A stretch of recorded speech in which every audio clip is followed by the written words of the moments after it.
Welcome to the ADNA Audio Description Network Alliance podcast. We're so happy to have a very special podcast. We're going to be talking about Say His Name, 5 Days for George Floyd, the documentary that is premiering at the Dances with Film Festival. So glad to have you join us. We've got quite a great group of people that created the audio description and got the audio description going for this film, from Stephen Letnes, the composer, to Nefertiti Matos Oliveros, who is the writer. We've got Thomas Reed, the audio description narrator. We've got Byron Lee, the audio description engineer, and finally, as Serena Gilbert, who was our quality control specialist. Thanks, everybody, for joining us. Let's start with you, Stephen. One of the things that got this project to have audio description is your efforts. Can you talk a little bit about your experience as both a composer and getting audio description? Yes. Well, thanks for inviting me to be a part of this great group. I live in Minneapolis, Minnesota, and back in May of 2020, George Floyd was murdered, and our city has undergone a big shift, a long-needed shift.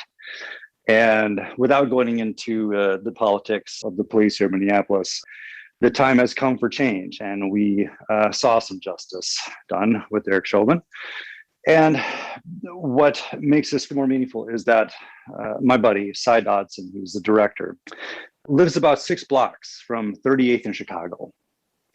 And so the night that this happened, Cy picked up his camera and walked out and filmed for days and nights and days and nights for 2 weeks. And he would come back and we would get on the phone together. We would talk about it. And over months, we made a film that was meaningful, that we hoped would be shared, and to share a bit about the experience and what happened. And the important thing is to get this film out to everyone. And what better way to make sure everyone sees it and hears it is to make it accessible for all. And so Cy and I discussed the ways to make it accessible, because I have low vision, I have retinitis pigmentosa and macular degeneration. And so I am a user of audio description. And so we discussed the importance of it. And I introduced Cy to Roy, and other conversations continued. And then the team was created to make terrific audio description. Oh my goodness. I listened to the audio description on this, and I fell in love. And I'll let everyone introduce themselves, but I was so happy to hear the track and to hear it in the film. And Steve, if you could talk a little bit about your relationship with Cy, both as a composer to his project, as well as your friendship. How receptive was he to accessibility for his film? He was, but he does not come from that world, in that he had never experienced audio description himself. He's a sighted person. And so over the years, he's known me as a friend with low vision. And so he familiarized himself with, what my, subtle needs might be. If we get together, I need him to read a menu for me or something. So it was a slow burn of introducing somebody with low vision and partnering together and working together on other films. And so, I helped let him know, hey, here's what audio description is. Here's why it's important. Honestly, Roy, that's when we called you. Well, let's move on to our first expert talent, Nefertiti. Thank you also for joining us. Nefertiti, when you first heard about this project or first saw it, what was your reaction? What were your thoughts? Hi, thank you so much for having me. The first feeling I can clearly identify is just an exhilaration at being given a chance to write the audio description for this film. I, of course, watched it without any audio description at first, and just the speeches that were said, the background noises that were heard with the crowds, the emotional scenes that are shown in this documentary had me feeling all sorts of things. And then when I got down to actually putting the visuals to words, that was a whole other experience as well, because I wanted to convey to other blind folks like me what was going on in an honest, genuine, authentic way. It was just a very illuminating and rewarding experience for me to be part of something so monumental on a societal level, but also on a personal level too. Thanks for sharing, Nefertiti. And then we chose the narrator, Thomas Reed. Thomas, what was your experience with this film when you got the script that Nefertiti wrote? First of all, I was so excited that when I found out Nefertiti was writing the script. So I have to say that, like, that's a big part of this. You know, this is an Olympic season, right? So I got that handoff from Nefertiti. And so this is my turn to run the lap. That was kind of the way I was looking at this. Like, this is really fun in that sense. But it was more than that, because sometimes I think about from the perspective of people who are blind, from us, and getting involved in social justice. You know, we may not have that opportunity to get out there and protest, but this to me was like a form of protest, to be involved with this, just to have that opportunity to bring these images with Nefertiti's words to life for other people like myself. That meant a lot to me. And I really appreciate that. And I'm just excited to be a part of that. So just, you know, my leg of that race, if you will. I love it. And with that leg, what a voice too! Yay! And with that relay, we passed it off, and it meaning the recording that you did, Thomas, to our engineer, who is represented right now by Byron. Thanks for joining us, Byron. Yeah, you know, that movie was so powerful. I also live here in Minneapolis, and when everything happened, it was such a eye-opening situation to see all of these people speaking out to the injustice that had happened, and to be in the city as people were waking up to the injustice. And as I was watching that movie without audio description and then editing it, you know, I heard it again, and it just sort of felt like I was going through it all again. It's such a powerful message. And the audio description just drives that home even further, describing the scenes as they unfold, and describing the tears that were being shed, and the anger and frustration at what had happened. And so I just want to thank Cy for creating such a wonderful film, and it all kind of coalesced into a really powerful masterpiece of a movie. So I just want to say I'm really proud to be a part of all of this. I really want to say, Byron, you live here too. Now that I know that, I feel very pleased that you're a part of this, because it is that shared experience of what happened to a man at the hands of another to our city. You know what? I'm gonna quit talking right now because it's a little emotional. Yeah, definitely. Just talking about the situation and thinking back on it and seeing the footage again, and it was really hard to edit this thing, to mix this thing, and do my job, and at the same time processing these sounds and images all over again. It was it was very emotional. Thanks for sharing, Byron.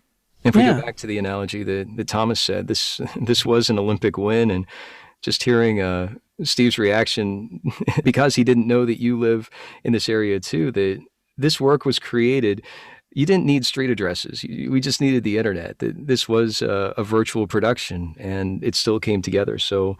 And that's a great transition to introduce Serena, who was our quality control specialist. Thanks for joining us, Serena. Let's find out your contribution to this. Where were you in the placement of your pass off on the relay game that we're playing here?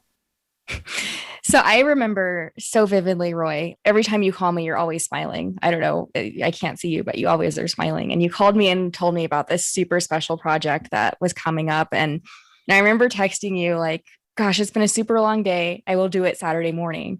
But then 10 minutes after I sent you that text, just something, I don't know what, it was the longest day of my life probably, but something was like, let me work on this.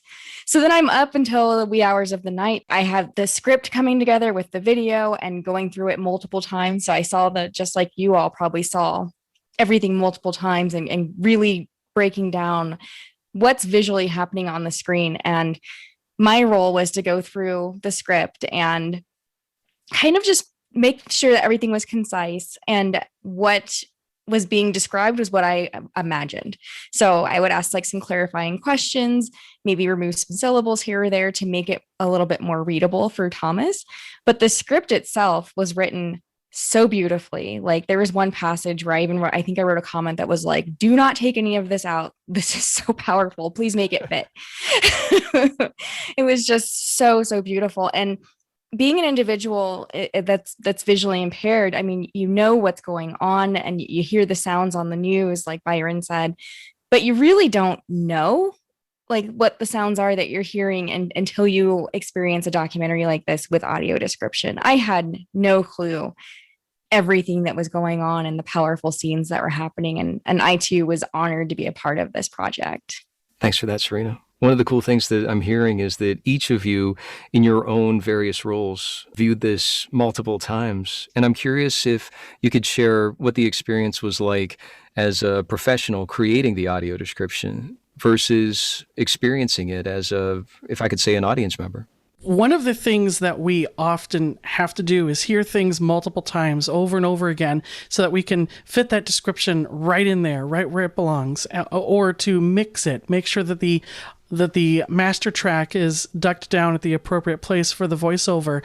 And it was so hard watching this heinous act over and over again so that you can make the audio as professional as possible. But I felt like you have to have a professional detachment from it. It's hard to keep those emotions from taking over and causing you to need to stop and take a break while you process the feelings that you're experiencing as you watch these scenes unfold.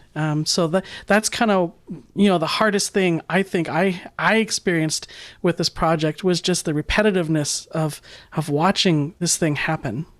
Byron, I completely agree with you. I, as the writer, had to watch this too many times, I feel like, because it was so powerful and I wanted to get the tone and the language just right within the spaces, the natural spaces that occurred in the documentary. And so every word was chosen with care. And I too found myself having to try and find some emotional detachment, but I wasn't very good at doing that. And I hope that informed the script in a very sort of genuine, impactful way, because I could not detach from this. It was just a very transformative experience for me to be able to experience this on my own, but also convey the pertinent details for other blind people to also access if they choose to. That was just a real privilege, really hard, but also really, really important work. Well, I think too that sometimes, obviously being visually impaired, I think we sometimes don't realize exactly how much imagery could be in a matter of 1.5 seconds on the screen. Like the block of description that you wrote that I just remember so vividly that kind of was just, there was absolutely no sound going on, but there were so many images. And I know it was probably hard to capture everything because there was probably 20 things going on in 5 seconds. And it's like, what's the most important part? What is the most meaningful and what's in line with the true spirit of this documentary? And you kind of have to make those decisions and also keep the words in line with the way that the documentary is and the language and words that you choose. Yeah, Serena, absolutely. And doing that while really feeling my feelings was, again, really challenging, but super, super rewarding. And to know that Thomas was going to be reading my words and that you, Serena, were going to do, as you did, an excellent job of sort of like tying things up and making them sort of come together even more so. And then Byron, your excellent work at making it all just sound really great, along with Stephen, who was already there from the start. Like, man, this is a really sad situation, but I am so empowered by the fact that we are all blind and we came together and we did this. We provided a service, a stellar service, I would say, for other blind people. And I too feel like it's a real honor to be part of all this. No, I just wanted to jump in there with what Nefertiti said. And there's an empowering thing that's taking place from the documentary, right? So we see the response to what happened. And similarly though, so I don't know, hopefully it's okay, but just moving that to empowering, right? The empowering nature of this team of blind folks coming together. This is what I love. Like, this is my thing right here. This makes me happy for so many different reasons. So me from a personal perspective, as someone adjusting, I always say that, right, to blindness. And I always talk about that community of people, like how important for them, I think, to know about what's taking place, what took place here. Yes, obviously for folks, for young kids who are blind, to get the opportunity to see, what, Nefertiti, she's blind? She wrote that? Thomas, he's blind. He did what? Byron did that? Serena did that? What? Like, to me, oh, that makes me so happy. Like, I want to take this conversation there. Not like I'm trying to move away from what we were talking about, because that's so important and that's what's in the doc. But let's celebrate that, because that to me is huge. I feel like Roy needs to insert like a mic drop in the editing there. Sure.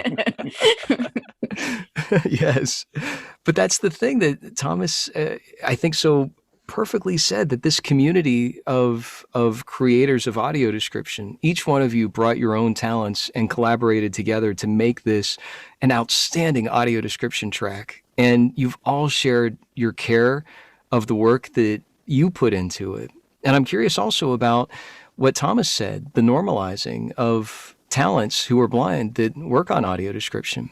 Could each of you share your take on that? Roy, how long do you have? This is a podcast. We are not limited. I know it's such an unfair, loaded question, and I feel like we're doing a disservice if I don't ask it. So I'm just going to step on my soapbox. Like, Roy, you know me so well. And I feel like others have heard me speak out about this on social media so many times. But there's the analogy of, you would never make a product designed for, let's say, mothers, for example, or fathers or parents. You would never make a children's product without first seeing the people who are going to use it, if they're going to like it, or if the parents are going to like it. And audio description seems to be one of these industries where very few companies look to us, the blind and visually impaired consumers of their product, to check on the quality control, to see, is it clear what we wrote, or did I just use like a 29-letter word to describe something that could have been described with a 5-letter word?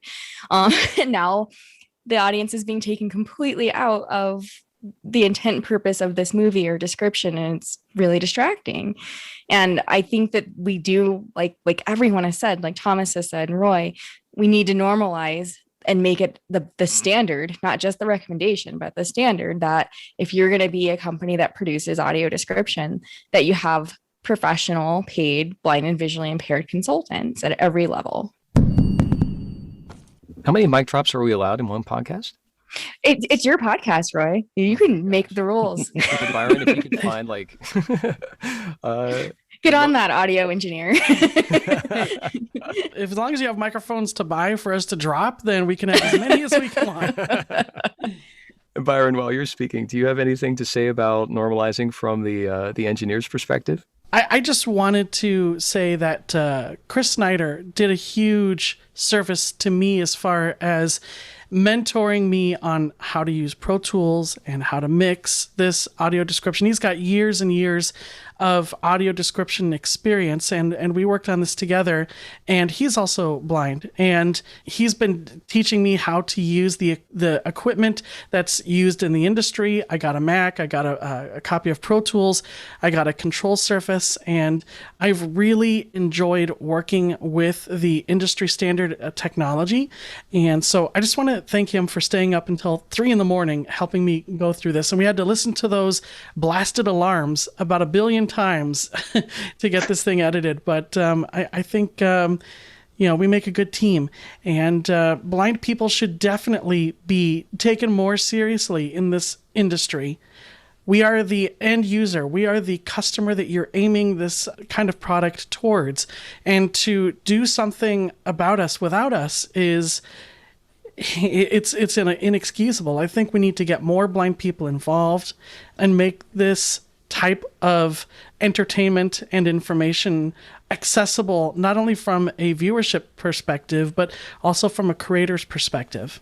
Hey, Stephen, I was wondering if I could ask you to share your feelings about the audio description. This was, in a sense, was created because you had a conversation with your friend / film producer that you were the composer on. Can you talk a little bit about, you briefly talked about it in your introduction earlier in this podcast, but now that you're hearing this whole team and the care and the professionalism that they brought to it, what are your thoughts about audio description for this film? For the film or for the buildings I'm going to raise to the ground to get to the studios in Hollywood, to bend them to our will, to have them hire blind consultants, blind writers, blind voice actors, blind editors, blind engineers, blind quality control people. I advocate for this. And this is very powerful for me because I'm a consumer of audio description. I haven't created it. And this gives me a real sense and just gives me, holy cow, I thought I was, on a SpaceX rocket, rocket ship. Now I feel like I'm nuclear powered about how the industry needs to be doing this with us. And specifically about the film, my goodness, when I listened to it, it was seamless because Byron, when like we're into audio. I'm a composer. And so like I'm mixing my music and sending it off. And I'm always wondering, okay, well, what's the Foley person going to do with it? What's the sound designer going to do with it? How much are they going to duck my music? Because of course, music never gets the respect it deserves sometimes. Well, sometimes. And so I was paying very close attention to not only everything, but I was paying specific attention because we've all heard some terrible audio description, ducking and messing with the track, but this was great. At no point did I feel like the primary track of the film was being compromised by the audio description track itself, which was it just lifted me up, and I would close my eyes and I wouldn't, have the film and I would just listen to the audio track and I could see it. And you carried us, the writing, like the words that were used, because again, we all have heard terrible audio description writers write terrible words. The words are great. It all gelled so well. And, I talked with Sai about it and he's like, yeah, this is terrific. And so we've chatted about it. And because at the end of the day, he's the person who has hired everyone to do this because as a composer I serve the film and like all of us, if I may be so bold, we serve the story. How do we serve the story? And I felt so pleased and proud and I'm so thrilled that it's great. It's just great. I'm going to keep repeating myself at this point. Stephen, I have a question for you because you probably suffered the toll of emotional fallout the most out of all of us because composing the music, you've got to put yourself in a frame of mind of what is unfolding on the screen. Was that difficult to sit there and just really connect emotionally with this movie and then create that musical track?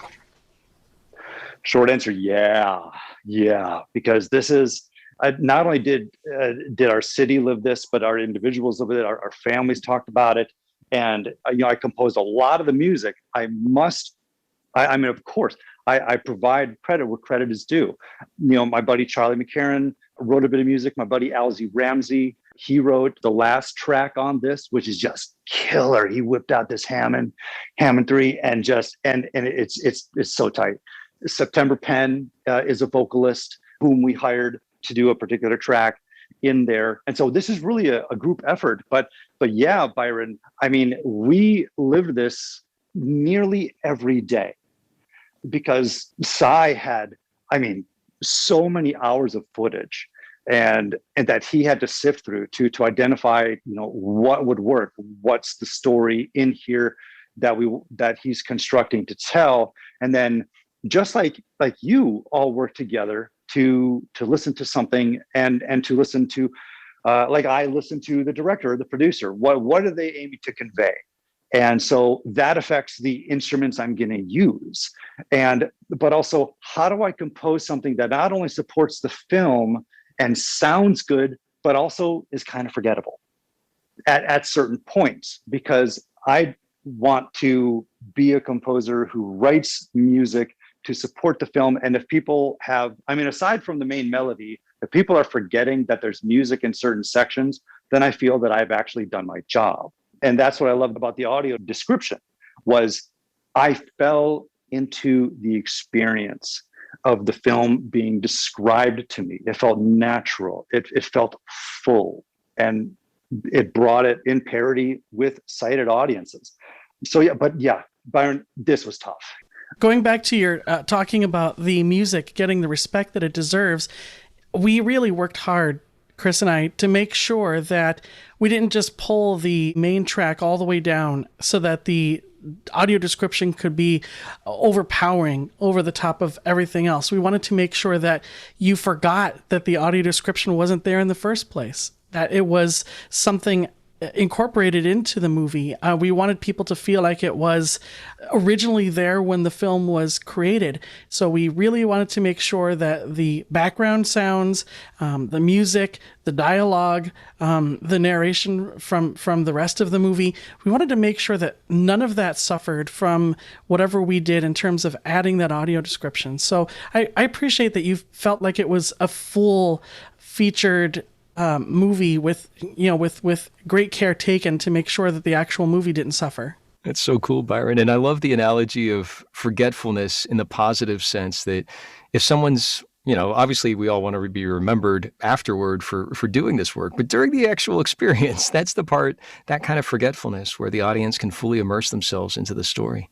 Nefertiti, can you talk a little bit about your composing of the words? If we pivot from music composing to word composing, that you've shared a little bit about your experience in the writing as far as your own personal take. Can you talk a little bit more about the audio description decisions that you made? Sure. Wow, what to say that I haven't already said, Roy. Lots of attention to detail. That was the first thing, along with maintaining at all times the director's vision of this film. What were those images trying to tell us? And how could I then use, as Serena was saying, intelligible words, not even simple, right? We're not trying to dumb anything down for our audience, but words that make sense to someone, that will inform someone's experience, not interpret, simply inform, provide information. And how to do that in a way that is concise and that is clear and that helps to sort of cultivate, again, what these visual elements are conveying and putting out there. What emotions could I elicit by choosing this word over that? So a lot of decision making, a lot of keeping time in mind, of course, but mostly just trying to share the emotional nature of a community being destroyed and then a community building itself back up again, and how to make that memorable, along with everything having to do with George Floyd being memorable, how to make it so that the words I chose would stay with people, if even just while they were watching the film. How to encourage, I guess, allow the blind viewer to immerse themselves fully in what was going on. As a brown person writing this, and if I may say, as a Black person voicing this in Thomas's place, I think that I like keeping all of that in mind, along with everything that's going on in this documentary, and knowing that another blind person was going to look over my script, and yet another blind person was going to engineer all of this together. Like it was an experience. I don't know what else to say that I haven't previously said, Roy. So please forgive me. Oh, this is great, Nefertiti. Thank you. And going from writing to voicing, Thomas, I'm curious your experience hearing the other talents that contributed to the audio description. If there were any surprises that you've heard in the last half hour or so that was maybe a little unexpected, or maybe some things that you assumed were happening, can you share what it's been like for you as a voice talent to get the script, and then also to hear about some of the behind the scenes stuff that was happening here? Sure. So I'll take the second one first. So in terms of voice talent getting the script, again, really excited when I found out it was Nefertiti. So I'm just going to keep saying that because it's the truth. It's one of those things where, and I'm glad to hear Steve say that it worked, right? Because these images, nothing's new to me about these images. I didn't see them now, but I've seen them before. Okay. So I'm a 50-something-year-old Black man. And so I've lived through the Yusef Hawkins, Eleanor Bumpers. I lived through a lot of these sort of things. Amadou Diallo. So all of these killings. And, I don't necessarily need to see the images to see the images. And so when getting the script, I remember that, okay, you're supposed to be able to get out of the way, but you're supposed to also not be a robot and have some sort of emotion. And I'm glad to know that maybe there was I hope there was some emotion coming through, especially on some of those scenes, but not too much, right? So I'm just glad to hear that it worked. You threaded that needle. You really threaded that needle, man. It was really good. Well, thank you, sir. That's awesome to hear. And that may be the reason to kind of go back and see, okay, how did I do that? Because I'm not sure, right? Because that's, trying to challenge, getting those tones and stuff, because that's not my natural tone. My natural tone, I'm told, is much harder, right? So it's like being that soft tone. So usually it's like, okay, channel the energy of you're talking to your children, and now my children are grown, right? So I have to kind of go back some years when I would talk to them a little bit softer, right? But in terms of the rest of the crew, I'm not shocked there either, because blind folks are talented, and I'm not ashamed to say it. Like, I know, like when I said, I know she could do this. Byron Lee, I'm not even sure if I ever met Byron Lee, but I said, Byron Lee could do it. Other blind people are doing mixing. We do this, right? Serena, yeah, she does this. So it's not a shock to me. And if it's a shock to someone else, okay, get over your shock, because blind folks are here and we're doing this. That's all I got to say.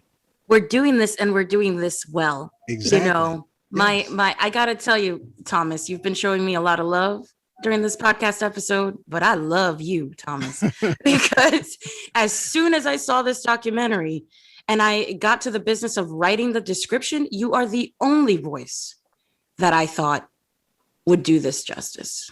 And I'm so glad that you accepted, because you brought it home. You really did. It's an honor to hear you speak something I wrote. This. I really do. I appreciate that. Well, I'd love to open it up. If anybody else has any other thoughts that they'd like to share, either about audio description as a consumer, as a creator, this particular project, anything else that you'd like to share with our audience. Okay, yeah, I would like to say something in closing before we get to sort of plugging ourselves in a bit. As a writer, I've experienced, especially doing this for an audio description, which a lot of folks think, oh, so visual. How is this done? Versus, can this be done? Yes, it can, because it has been done. But how is it done is a question that continues to come up from sighted and blind audiences. And I want to let folks know, stay tuned to this space and to our social media spaces and such, because I think you're going to be really happy with some upcoming projects that are being talked about that will sort of shed light on just precisely on how things get done when you are blind and writing audio description of visual elements and such. So, and I think that goes for all aspects of this field, whether it's the quality control specialty, the engineering, the voicing, the writing, the composing, the editing, all of this stuff is being done by professionals. And so it should be compensated accordingly. Thank you. What I'm hearing is that you've placed the value not on how cheap this can be, but how great it can be. That's right. And if you want quality, well, you know. That's value. Thank you so much for sharing that, Nefertiti. Let's start with you, Nefertiti. What would be the best way for people to get a hold of you, either on social media or otherwise? Sure, you can follow me on Twitter. I'm at nefmatoli. That's N as in Nancy, E F as in Frank, M as in Mary, ATOLI. And from there, you'll be linked to my LinkedIn if that's your thing. And that's really about it. And Steve, how can people reach you or your organization? Sure. If you would like to email me, actually, let me give you my email address. It's Stephen@StephenLetnes.com. STEPHEN. There are no V's here. STEPHEN at StephenLetnes, LETNES.com. I also run a nonprofit. I founded a nonprofit for musicians with disabilities. And if you'd like to explore that, it's called Able Artist Foundation. And that nonprofit can be found at ableartist.org. Thanks, Stephen. And Thomas, how can people reach you or hear more of you on your podcast? Oh, thank you, Roy. So the podcast is called Read My Mind Radio. And actually, this is a great time because we're right about to get into the flipping the script on audio description. So we got several episodes around this topic, very topic of audio description coming up. And so you can check that out wherever you get podcasts. Just remember it's spelled REID. That's my last name. And if you want to get me on Twitter, I am at TSREID. Thanks. And Byron? Well, you can reach me by email. My email address is byron@byronlee.com. And I do a side business where I edit podcasts. So, just kind of throwing that out there, Thomas. And if you want to check out the website, it's superblink.org. I also agree with the whole we should be fairly compensated for the work that we do. And that's something that Roy really instilled in me and got me excited about starting this business. So definitely do that. And then also I'm on Twitter. My Twitter username is Byron27, BYRON27. Thanks, Byron. And Serena? I was trying to decide which social I wanted to share because Serena has, I as of just the last 2 years, Serena does not sit still for anything and has like 50 jobs now. So the best way to find me, especially for audio description and also social media management now and copywriting and all kinds of fun stuff, is Insightful Visions Media. So that's spelled Insightful, INSIGHTFUL, Visions Media. And that's on Facebook and Instagram right now. Thanks, Serena. This has been such a satisfying and powerful podcast. Thank you all for sharing your care and your commitment to high quality excellence when it comes to audio description and beyond. Any other final thoughts? Otherwise, we'll wrap it up. I guess it's already been wrapped up, but if you get that last little have itchy. a final thought. Great. Just a little one, but it's a big deal. I just want to say personally to you, Roy, thank you so much for your vision and the advocacy that you join us with in regards to the audio description industry and treating us as professionals. And I really appreciate you arranging this superstar team to complete this project. I agree. I think you've given a lot of people their start. You certainly have helped me in that regard. And, I think you are a true ally to anyone you come in contact with. And I think that's because you are an unencumbered thinker. And I really appreciate you. Oh, thanks. Hey, Roy, I just wanted to drop one other thing in here because this is just such a prime example of it, and I think back some years ago when I used to ask, and I'm not dropping any names, but I used to ask people within the industry as to, whether or not blind people could do some of this work. And it always came down to process. This is the process. We have to look at a screen. We have to do that. And so this is just the ultimate of, what I've been saying, what other people have been saying, like, hey, that is a process. There are many different ways to do something. And so, that's why I'm really excited about this, because it proves it on every single level. So salute to you and salutes to everybody on this right here. Likewise. So Likewise, let's keep proving and let's keep modeling. indeed. Cheers to that.